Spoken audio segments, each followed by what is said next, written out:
Okay, let's be real. You're in a trade, you did the work, you set your stop, you pulled the trigger, and then it starts going against you. You feel that pit in your stomach as the price gets closer and closer to your stop loss. And that's when the internal battle starts. And it probably sounds a little something like this. First up is that little voice of hope. Or maybe it's just denial, right? Your trading plan is screaming, get out. But your brain is yelling, no, no, no, not yet. It's just a little dip. It's going to bounce back any second. And right on cue, here comes FOMO, the fear of missing out. What if you close it out right at the very bottom just to watch it rocket back up without you? Man, that thought is almost more painful than the loss itself. And here we are, at the absolute heart of the problem. As long as that trade is still open, the loss is just numbers on a screen. It's not real yet. But the second you hit that close button, it becomes permanent. And your brain will fight you, tooth and nail, to avoid making that pain real. So if any of that sounds familiar, I've got some good news and some bad news for you. The bad news? This whole internal monologue is probably wrecking your trading account. But the good news? It's not a personal failure, it's not a flaw in your character, it's actually an ancient glitch that's hardwired into every single one of our brains. Let's really dig into this because it's so important. So many of us, we just beat ourselves up thinking, I just need to be more disciplined. But what if it's not about discipline at all? What if you're actually going up against a powerful biological force you didn't even know was there? Well, that force has a name. It's called loss aversion. So what is it exactly? Well, to put it simply, your brain is designed to feel the sting of a loss about twice as intensely as it feels the joy of an equal-sized gain. And this isn't just some mindset you can decide to change. Nope, this is a fundamental piece of our human hardware. Now take a look at this, because this really paints the picture. Making $200, yeah, that feels good, absolutely. But losing that same $200, whoa, it feels twice as bad.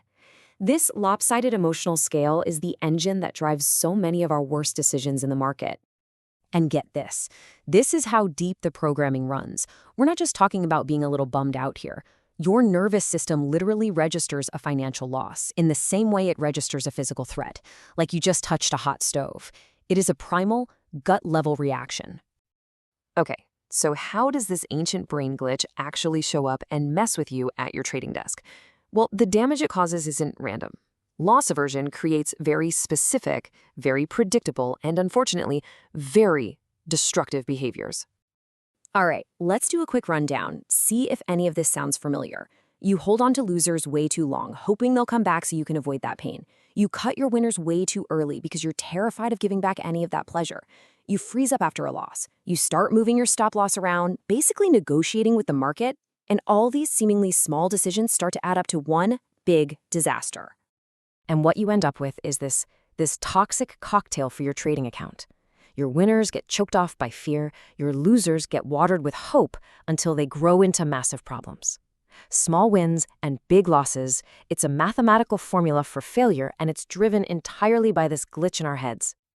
I mean, this pattern is so predictable, right? It's almost like we're programmed to self-sabotage. And that kind of begs the question, why? Why on earth are we wired this way? Well, it all starts to make perfect sense when you realize our brains evolved for a world that looks absolutely nothing like the stock market. Just try to think like our hunter-gatherer ancestors for a second. For them, losing the food they just found could literally mean starvation. That's a catastrophic loss. Finding a little extra food, that was great, sure, but it wasn't a matter of life and death. Their brains weren't built to take calculated risks. They were built for one thing, and one thing only: avoid loss at all costs, just to stay alive. And that's it. That's the whole problem right there in one sentence. You are running ancient survival software on the modern, complex operating system of the market. And the very code that was designed to keep you alive out on the savannah is causing a critical system failure in your trading account. This really boils it all down. Your biology, your deep-seated instinct, is screaming at you, avoid all pain, danger, run away. But a profitable trading system quietly whispers, hey, you need to accept this small planned pain right now to avoid a much bigger, unplanned one later. Your instincts and your strategy are literally at war with each other. So, if we're literally fighting our own evolution, what's the answer? Well, the path forward isn't about becoming a robot or crushing your instincts. It's about changing your relationship with loss. It's about learning to embrace the pain that is necessary for success. This is the million-dollar question, isn't it? How in the world can you win a fight against your own biological programming? The secret is you don't beat it with willpower. You don't just try harder. You outsmart it with a powerful mental shift, a reframe. And this right here, this is the reframe. This is the key that unlocks everything. You have to stop seeing a stop-loss as a failure. It is not a mistake. It is not a threat. It is a planned, calculated business expense. It's the rent you pay to participate in the markets. It's simply the cost of doing business. I really want you to let this one sink in. This is the mantra of every professional trader. By willingly accepting the small, defined pain of your stop-loss, you protect yourself from the catastrophic pain of a runaway loser. But the moment you try to avoid that small pain, you all but guarantee the big one is coming for you.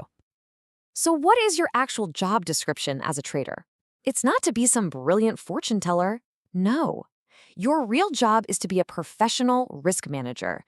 And that means you take your small, planned losses quickly, you take them consistently, and most importantly, you take them without that internal emotional debate. In the end, it all comes down to this one single conflict. Your brain is a pain avoidance machine. That's its job. Your trading system requires you to accept pain as a necessary cost. And choosing to follow your system over your primal instincts, well, that is the most important trade you will ever make.